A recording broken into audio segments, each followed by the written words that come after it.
He remembered the first time he saw her. It was a day like any other, full of muted colors and the low hum of a world moving on without him. Then she appeared, and it was as if someone had turned up the light. She was not loud or demanding of attention. She was quiet, with a smile that did not burst forth but grew slowly, like a flower opening to the sun. He was sitting on a park bench, lost in a book, and she asked if the spot beside him was taken. He looked up, and the words caught in his throat. He could only shake his head.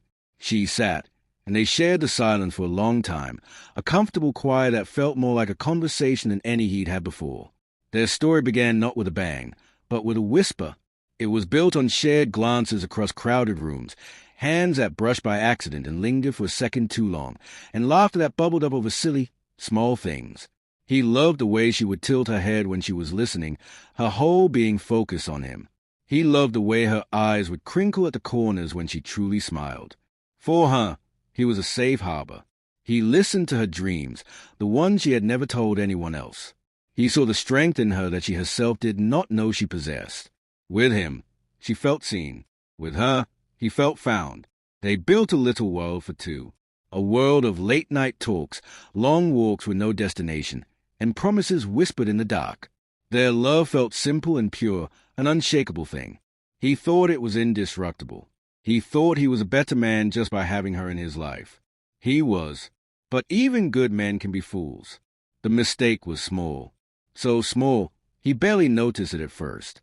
It was a seed of insecurity, a moment of foolish pride. A friend had made a joke, a light-hearted jab about how she had him wrapped around her finger. He had laughed it off, but the words took root in a shallow part of his soul. He wanted to prove, to himself more than anyone, that he was his own man.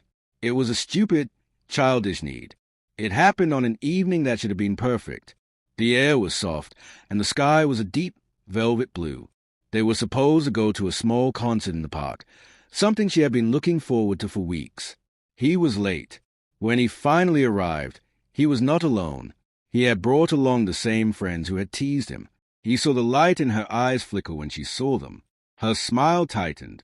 She had been waiting for him, for them, and he had turned their special night into a casual hangout. He felt a pang of guilt but pushed it down, telling himself he was being ridiculous. The more the merrier, he had said with a forced cheerfulness. Throughout the evening, he paid more attention to his friends, laughing loudly at their jokes, trying to project an image of cool indifference. He barely looked at her.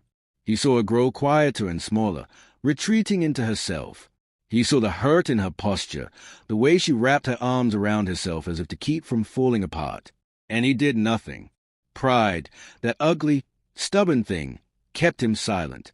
When he walked her home, the silence between them was no longer comfortable.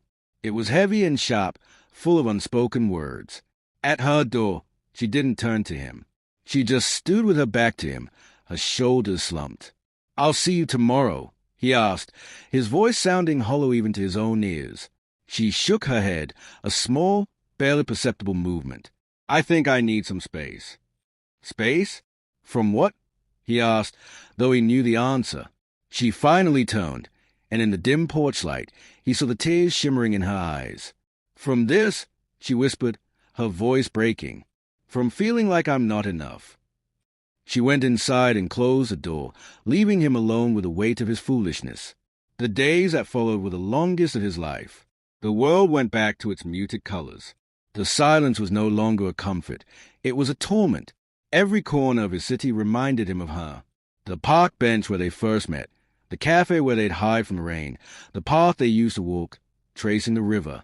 It was all haunted by her ghost. He replayed that night over and over in his mind. He saw every miscue, every moment he chose his pride over her heart. The shame was a physical thing, a heavy cloak he couldn't take off. He had broken their little world. He had taken her light and dimmed it for the most pathetic of reasons. He wrote 100 apologies in his head, but they all sounded empty. He knew words were not enough. He had to show her. He started small. He remembered she loved the wild daisies that grew by the old bridge. He picked a small bouquet and left it on her doorstep with a simple, unsigned note that read, "I'm thinking of you." A week later, he sent a book to her house, a collection of poems by a favorite author. Inside the front cover, he wrote a single line from one of the poems, one they both loved. "And I will love you with no other light than that of my salt-drenched hands." He was terrified she was throwing it all away, that his gestures meant nothing. He didn't know that she kept the daisies in a vase until they wilted, that she slept with a book of poems on her nightstand. He didn't know that she was hurting, too, caught between the pain he had caused and the deep, abiding love she still felt for him. She missed him. She missed their world. But she was afraid of being hurt again. Finally, he knew he could not hide behind gifts and notes any longer. He had to face her. He had to let her see the regret that was eating him alive. He walked to her house, his heart pounding with every step. Each step was a prayer. Please let her listen. Please let her see me. He knocked on the door, his hand trembling. It felt like an eternity before it opened. There she was. She looked tired. There were shadows under her eyes, the same eyes he had fallen in love with. They looked at him, not with anger, but with a deep, weary sadness. "What do you want?" she asked, her voice flat. He had rehearsed so many speeches, so many grand explanations and justifications. But looking at her now, seeing the pain he had put on her face, all of it evaporated. All that was left was a simple, ugly truth. "I was a fool," he began, his voice thick with emotion.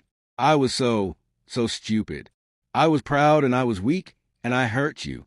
I broke the most beautiful thing in my life because I was scared. I have no excuse. I just have the truth." He took a shaky breath, his eyes pleading with hers. He didn't try to touch her. He just stood there, laying his broken heart at her feet. "There hasn't been a minute, not one single minute, since that night that I haven't hated myself for what I did, for the look in your eyes, for making you feel small. You are the biggest, brightest thing in my life. You are my whole world, and I treated you like you were nothing. I am so sorry, so deeply, completely sorry." Tears were now streaming down his face, unabashed and hot. He had no pride left. "Can you ever forgive me?" He let the words hang in the air between them, the two most difficult and important words he had ever spoken. "Forgive me." She watched him, her own eyes filling with tears. She saw his grand speeches crumble into raw, honest regret. She saw the boy she fell in love with, standing before her, stripped of all his defenses. He wasn't making excuses or promises. He was just asking. Slowly, as if moving through water, she lifted her hand. She didn't wipe her own tears, but reached out and gently wiped one from his cheek. Her touch was like rain after long drought. "It hurt," she whispered. "I know," he choked out. "I know." She held his gaze for a long moment, a silent conversation passing between them. It spoke of pain and longing, of memory and hope. Then she gave a small, shaky nod. It wasn't a declaration of absolute forgiveness. Not yet. It was a promise of a possibility. It was a single step back toward their world. She stepped aside from the doorway. It was an invitation to come in from the cold. He took a hesitant step forward, and then another, crossing the threshold back into her life. The door closed behind him, shutting out the rest of the world, leaving just the two of them in the quiet room, with a long road to rebuilding ahead. It would take time, and patience, and care, but it would be built on a stronger foundation now, cemented by the hard-earned lesson that true love is not about perfection. It is about the grace to say, and to truly mean, the two words that can mend a broken world: "Forgive me,"